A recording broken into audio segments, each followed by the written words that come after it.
में हमारी जो चीज़ें दी गई हैं उनको भी शामिल किया जाए, जो कहा गया उनको भी शामिल किया जाए। बहुत बहुत धन्यवाद। माननीय श्री केशव प्रसाद मौर्य।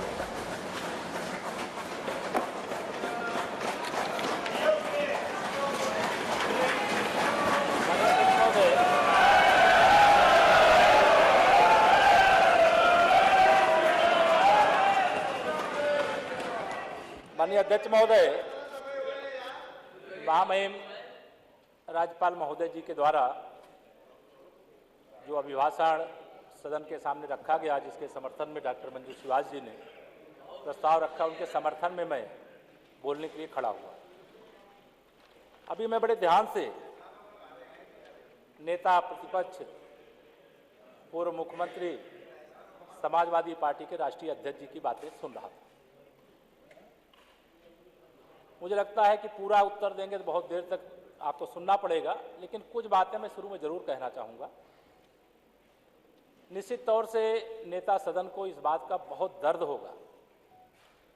2012 में जब ये सरकार में आए थे, मैं भी सदन का सदस्य था, मैं भी सामने बैठा था, इधर बैठते थे। लेकिन 2012 के सरकार बनने के बाद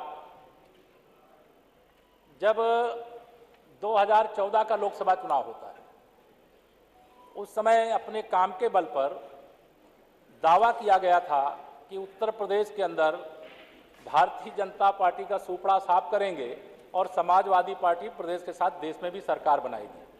अगर इनके कार्य तनिक भी अच्छे हुए होते, जिसका बड़ा गुणगान इतनी देर से मैं घंटे भर से सुन रहा हूँ, आप भी सुन रहे हैं, पूरा सदन सुन रहा है, पूरा प्रदेश सुन रहा है, और उसके गुणगान का उसका जवाब जनता ने दिया। जनता ने क्या जवाब दिया? सुपड़ा साफ हो गया समाजवादी पार्टी का। मैंने कहा सुपड़ा साफ हो गया समाजवादी पार्टी का। उसके बाद बड़े दावे किए जा रहे। 14 में हारने के बाद 2017 का विधानसभा चुनाव आया, तो 5 वर्ष की उपलब्धियां जिसको आप गिनाते हुए थकते नहीं। मैं नहीं जानता हूं ये आपको कौन सा रोग है। अगर कोई रोग है, मैं कहूंगा आप जांच नहीं कराएंगे। लेकिन मैं माननीय अध्यक्ष जी से जरूर ये निवेदन करूंगा, माननीय नेता प्रतिपक्ष जी जहां से भी चाहे ठीक से इलाज करा ले, और इलाज करा करके जो भी योजनाएं आती, हर योजना को एक स्टिकर जैसे समाजवादी पार्टी का चस्पा करके अब इस रोग से मुक्त हो जाइए। 5 साल बाहर रह गए, 5 साल के लिए फिर बाहर हो गए हैं। आने वाले 25 साल तक कभी आपका नंबर लगने वाला नहीं है। तो इतनी हड़बड़ी, जल्दीबाजी, आप कोई अच्छा सुझाव, दावे करना, बातें करना, मैं समझ सकता हूं कि आप, मैं पूछ रहा था किसी अपने बहुत मेरे अच्छे साथी हैं, बहुत सारे ज्योतिष का ज्ञान रखते हैं, मैंने पूछा क्या है भाई आप बताइए, अखिलेश जी 400 सीटों का दावा कर रहे हैं। तो उन्होंने कहा देखिए अभी तक मेरे हिसाब से होगा आपका कि वहां नहीं बैठ पाओ कभी भी। मेरे हिसाब से मैं आप माननीय नेता प्रतिपक्ष जी को मैं बताना चाहता हूं, सदन नेता प्रतिपक्ष जी को बताना चाहता हूं, आप चिंता मत करिए। आपकी बहुत कोशिश के बावजूद हमारे मुख्यमंत्री योगी जी वहां बैठे हैं, केशव प्रसाद यहां बैठा है, और यह सदन पूरा भाजपामय है। और इसके बाद मैं एक अपने बताया ज्योतिषी मित्र से मैंने पूछा कि भाई बताइए, समाजवादी पार्टी के मुखिया जो है लगातार 400 सीटें जीतेंगे, ऐसा दावा कर रहे हैं, क्या वास्तविकता क्या है? हम लोग तो जमीन पे देख रहे थे कि समाजवादी पार्टी कहीं अता पता नहीं है, लेकिन जो पता चला वो भी मैं जानता हूं। शायद मैं सदन में मैं बोलूंगा, मैं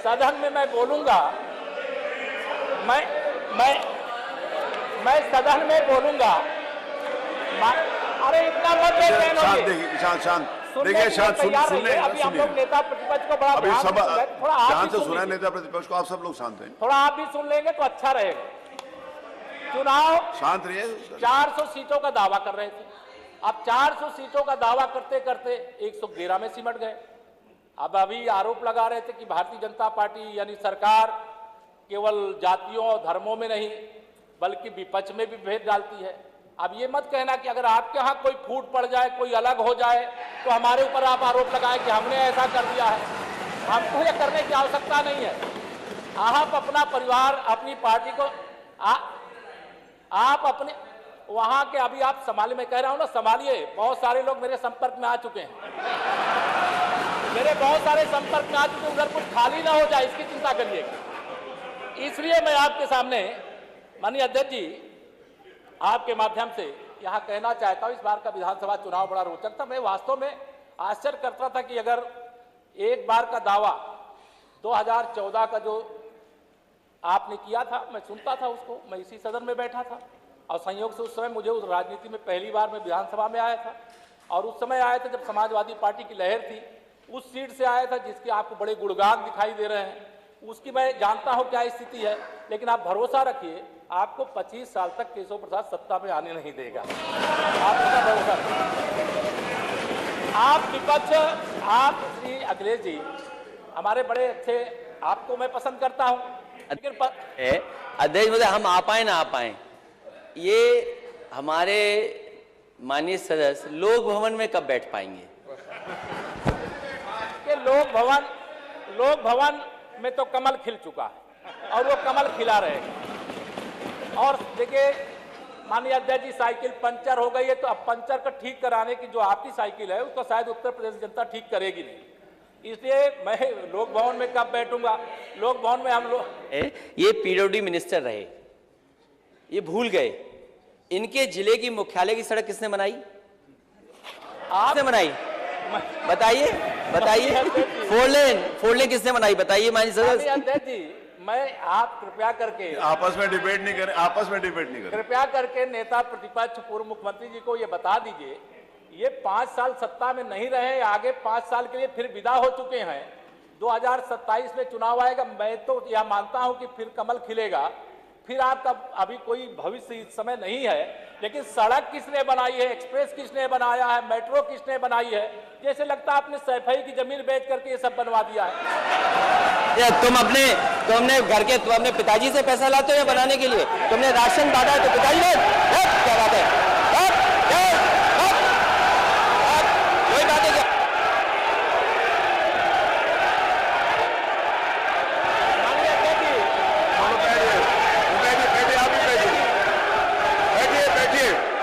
बैठिए, आप भी बैठिए, राजेश जी आप भी बैठिए, सब लोग बैठे, आप भी बैठिए, आप भी बैठिए, सब लोग, नेम जी बैठिए, राजीव बैठो, आप भी बैठिए प्लीज, आप भी बैठे, आप बैठिए, आप बैठिए, जवाब हो गया, उन्होंने दे दिया, आप बैठिए, आप हो गया जवाब, वो नेता है ना माननीय अखिलेश जी ने दे दिया, आप बैठिए, आगे बातचीत चलने दीजिए, बैठिए।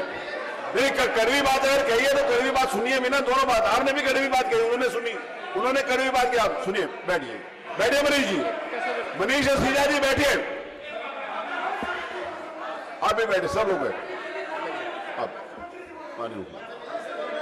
अध्यक्ष जी,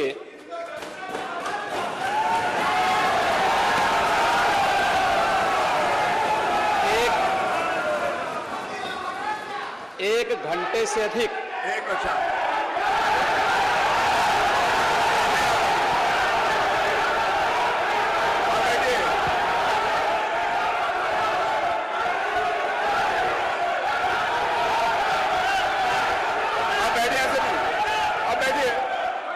माननीय अध्यक्ष जी, नेता सदन खड़े हैं, माननीय आप अनुमति दे चुके हैं, उसके बाद ये शोर शराबा ठीक नहीं है, ये उचित बात नहीं। अध्यक्ष जी,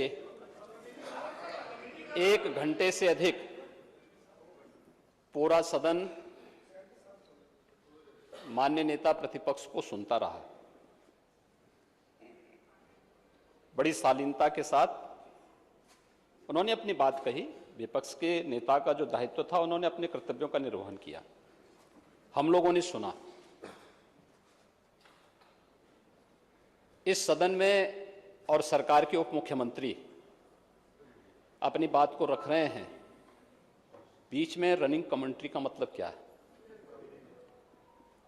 और दूसरा, एक सम्मानित नेता के खिलाफ असभ्य शब्दों का प्रयोग हो, तो शब्द का प्रयोग हो, ये ठीक नहीं है। और मैं बड़ी विनम्रता से कहूंगा नेता प्रतिपक्ष को कि आपको इतना उत्तेजित नहीं होना चाहिए। देखिए, सफाई की बात नहीं कर रहा हूं मैं, सवाल सफाई का नहीं है, देखिए, हम लोग भी जो विकास कार्य करा रहे हैं या आपकी सरकार के समय जो विकास कार्य हुए होंगे, ये हमारी ड्यूटी थी। सरकार सरकार होती है और हर सरकार को अपनी उपलब्धि को कहने का अधिकार है। माननीय उप मुख्यमंत्री जी ने बिल्कुल सही कहा कि विकास, आपने कहा, आप विकास की जब चर्चा हुई तो उन्होंने जो बातें कही बिल्कुल ठीक ढंग से की थी। आपके यहां के दूसरे नेता या जब माननीय उप मुख्यमंत्री का यहां पर भाषण संपन्न होता, उसके बाद अपनी बात आप लोग कह सकते थे। लेकिन देखिए, मैं कल भी देख रहा था, कल माननीय वित्त मंत्री जब यहां पे जवाब देने के लिए खड़े हुए, उन पर जिस तरीके की भाषा का प्रयोग उस समय किया गया, आज फिर हम देख रहे हैं। देखिए, लोकतंत्र में हर सदस्य को सदन में अपनी बात रखने का पूरा अधिकार है, और अगर आप कहेंगे तो कैसे इस बात की अपेक्षा रखते हैं कि इस पार से उसका जवाब नहीं मिलेगा। पूरे 1 घंटे से अधिक समय तक पूरा सदन और खासतौर पर सत्ता पक्ष से जुड़े हुए सभी मान्य सदस्यों ने आपकी बात को बहुत ध्यान से सुना। देखिए, सहमत होना ना होना अपना विषय है, नहीं, सवाल दूसरा नहीं। देखिए, देखिए, सफाई भी इसी प्रदेश का हिस्सा है। अध्यक्ष महोदय, सवाल ये नहीं है, मैं सुनने को तैयार हूं। अच्छा, मुख्यमंत्री जी बोल रहे हैं, सफाई भी तो इसी प्रदेश का हिस्सा है। नहीं, सफाई, देखिए, भाषा आप उसको बाद में बोल सकते हैं।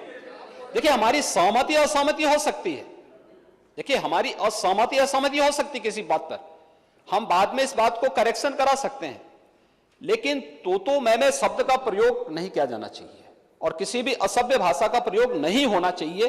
और मैं माननीय अध्यक्ष जी से अनुरोध करूंगा कि अगर इस प्रकार की शब्दावली प्रोसीडिंग का हिस्सा बनी है तो कृपया उसको हटवा दें, क्योंकि यह गलत परंपरा होगी और मैसेज का देश के अंदर खराब जाएगा। हमें हमेशा इस बात को ध्यान में रखना होगा, सदन की मर्यादा का ध्यान हर हाल में बनाए रखना होगा। दूसरा, जब एक सदस्य बोल रहा हो तो सदस्य के बीच में, और खासतौर पर उप मुख्यमंत्री बोल रहे हो, तो बीच में रनिंग कमेंट्री करना, बीच में धमकी देना, ये चीजें ठीक नहीं है और मुझे लगता है सदन की मर्यादाएं इससे आहत होती हैं। कोई भी इसको नहीं स्वीकार करेगा और मैं विनम्रता से कहूंगा माननीय नेता प्रतिपक्ष को, उनका सम्मान है, वे सबसे बड़े विपक्षी दल के नेता हैं और मुझे लगता है कि इस मर्यादा की अपेक्षा केवल सत्ता पक्ष से ही न करें, विपक्ष भी उस मर्यादा का पालन करेगा तो दोनों का सम्मान बना रहेगा और यह सम्मान दोनों का बना रहे। देखिए, सहमति और सहमति लोकतंत्र की ताकत है, यह आवश्यक नहीं, हम ये नहीं कहते हमारी बात से सहमत हूं, या मैं ये भी नहीं कह सकता कि मैं आपकी बात से सहमत हूं। जब मेरी बारी आएगी, मैंने तो पूरे 1 घंटे तक आपकी बात को सुना, मेरी बारी जब मेरे दल की ओर से मेरी बारी लगाई जाएगी, मैं उस दिन अपनी बात को यहां पे रखूंगा। मैंने आपके पूरे भाषण को इसलिए सुना ही नहीं, प्रोसीडिंग मंगाऊंगा, फिर देखूंगा, उसका पूरा जवाब भी दूंगा यहां सदन पे, और मैं उम्मीद करूंगा कि सभी विपक्षी नेतागण उस दिन यहां पर हमारी बात को भी सुनेंगे। लेकिन एक सरकार के वरिष्ठतम नेता में से एक और उप मुख्यमंत्री जो लगातार दूसरी बार उप मुख्यमंत्री हो रहे हैं, उनके द्वारा अपनी बात को रखा जा रहा हो, मुझे लगता है शालीनता से हमें सुनना चाहिए। अगर हमें लगता है गलत हो रहा है, देखिए बहुत सारी चीजें अगर हम भी इस बात को कहते, बहुत सारी चीजें नेता प्रतिपक्ष भी ऐसी थी जो आपत्तिजनक हो सकती थी, हमने सुना, भाई हमें जो स्वीकार करना हो वो स्वीकार करेंगे और उसका जवाब देंगे भी, लेकिन बीच में इस तरीके की उत्तेजना दिखाना उचित नहीं है। देखिए, माहौल इससे खराब होता है और अनावश्यक रूप से बाहर मैसेज खराब जाता है। हमारे बारे में टिप्पणियां होती हैं, सदन के बारे में टिप्पणी होती है, हर एक सदस्य की मर्यादा भंग होती है और सदस्य की इसका सम्मान बाहर तार तार होता है, पब्लिक में इसका मैसेज खराब होता है और इस प्रकार की शब्दावली का प्रयोग ना हो। और अगर ये तो शब्द का प्रयोग हुआ है तो मैं आपसे अनुरोध करूंगा कि कृपया इसको सदन की प्रोसीडिंग का हिस्सा कतई न बनाने दिया जाए, क्योंकि ये आने वाले समय में नजीर बनेगा। फिर यही होगा जो इससे पहले इस सदन में होता रहा है, उस चीज को हर हाल में रोकना होगा। और मैं आपसे विनम्र अनुरोध करूंगा कि ये रनिंग कमेंट्री, बीच में धमकी देना, ये चीजें बंद होनी चाहिए। अच्छा होगा कि मैं इस कार्रवाई चीज को दिखवा ध्यान लूंगा। देंगे। धन्यवाद। मैं कार्रवाई को दिखवा लूंगा। अध्यक्ष जो महोदय, इस अनापत्ति अध्यक्ष शब्द महोदय, होंगे, उसको जो निश्चित बात रूप से हटवा अध्यक्ष दूंगा। महोदय, जो बात अगर नेता सदन ने कहा कि कोई अनपार्लियामेंट्री लैंग्वेज या वर्ड्स आए तो उनको निकाल दिया जाए, मैं भी सहमत हूं। लेकिन मेरा अध्यक्ष महोदय वही निवेदन ये भी है कि किसी को पर्सनल नहीं कहा जाना चाहिए। सैफई, आपको बहुत ज्यादा सैफई की जमीन बेच करके हम और आप लोग को जनता हमें मौका देती है।